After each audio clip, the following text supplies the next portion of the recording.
करें। प्यारे विद्यार्थियों, आप सभी का स्वागत है ज्ञान ज्योति गुरुकुलम के इस धर्म शैक्षणिक सत्र में। जैसा कि आप सभी को ज्ञात ही है कि इस समय शारदीय नवरात्र चल रहे हैं। आप सभी के घरों में भी दुर्गा पाठ आपकी माताएं कर रही होंगी। विभिन्न स्थानों पर माता का पंडाल लगाकर तथा मूर्ति स्थापित कर उनकी पूजा अर्चना की जा रही है। आज इस सत्र में मैं आपको इसके पीछे की वैज्ञानिकता, तर्क तथा इसके महत्व को बताऊंगा। यथा शारदीय नवरात्र क्या है, यह क्यों मनाया जाता है, वर्ष में कितनी बार और क्यों, देवी दुर्गा के विभिन्न स्वरूपों का वास्तविक अर्थ तथा हमें इस सब से क्या सीखना है अथवा क्या आध्यात्मिक एवं प्रायोगिक शिक्षा लेनी है। सर्वप्रथम, शारदीय नवरात्र 9 रातों तथा 10 दिनों तक चलने वाला एक हिंदू पर्व है, जिसमें देवी दुर्गा के 9 अलग अलग स्वरूपों की रचना, स्वरूपों की पूजा की जाती है। यह पर्व वर्ष में 4 बार यथा माघ, चैत्र, आषाढ़ एवं आश्विन मास में मनाया जाता है। ये सभी मास वर्ष के ऐसे समय आते हैं जिसमें मौसम बदलता, प्रकृति में परिवर्तन होते हैं और इसी समय लोग बीमार पड़ते हैं।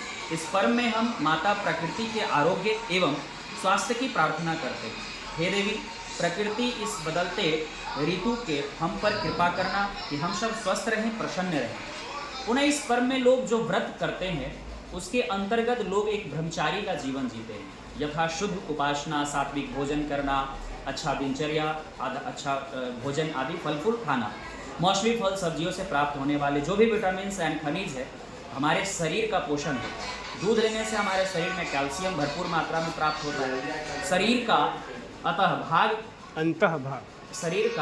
अंतः भाग का शुद्धिकरण, डिटॉक्स होता है। व्रती भूमि पर सोते हैं तथा शास्त्रों का पाठ करते हैं। इस प्रकार वर्ष में 4 बार वे एक उत्तम एवं शास्त्र सम्मत दिनचर्या का पालन करते हैं। आइए अब देवी के 9 रूपों के विस्तार से हम चर्चा करते हैं। प्रथम रूप जो है वो शैलपुत्री है। देवी का प्रथम रूप है शैलपुत्री अर्थात पर्वत की पुत्री। यह माता पार्वती का बाल अथवा शिशु रूप है। माता पार्वती महादेव की अर्धांगिनी सती का पूर्ण जन्म है। यद्यपि देवी को एक नन्ही बालिका के रूप में नहीं दिखाया जाता है, परंतु यह स्पष्ट है कि प्रथम रूप एक पुत्री का है। पर्वतराज हिमवंत एवं मैना देवी के घर जन्मी शैलपुत्री नारी के जीवन के क्रम विकास के प्रथम चरण को क्या लिखते हैं, डिपिक्ट। इसका हिंदी मुझे साफ समझ में नहीं आ रहा था। क्या मतलब? चित्रित करता है। क्या हर नारी का जीवन यहीं से आरंभ नहीं होता? शारदीय नवरात्र में होने वाली ये पूजा वास्तव में कोई अलौकिक पारलौकिक सिद्धांत नहीं, अपितु हमारे आसपास घटित होने वाली घटनाओं का प्रतिपादन है।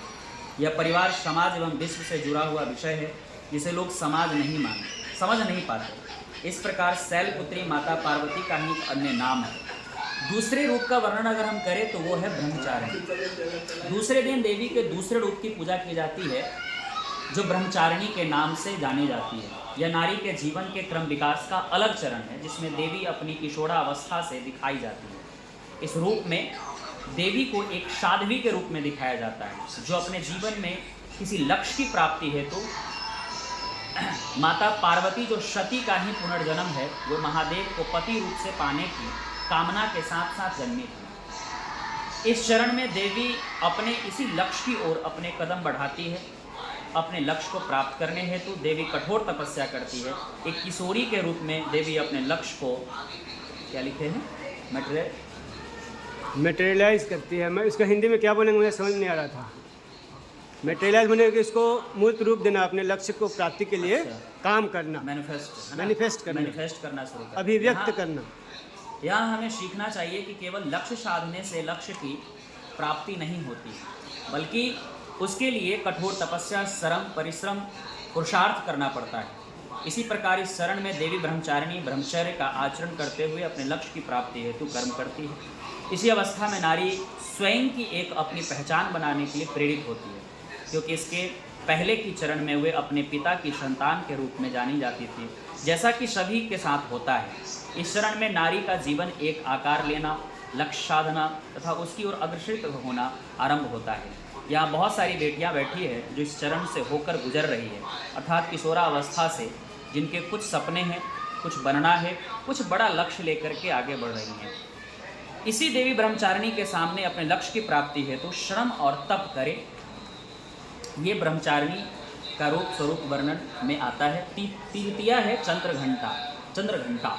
शारदीय नवरात्र के तीसरे दिन देवी के चंद्रघंटा रूप की पूजा होती है, जिसमें देवी को सुंदर युवा स्त्री के रूप में दिखाया जाता है। इस रूप से ही माता पार्वती ने महादेव को प्रतिरूप की प्राप्ति के अर्थात जो लक्ष्य साधा था तथा जिस लक्ष्य की प्राप्ति के लिए कठोर तप किया था वह प्राप्त हो जाता है।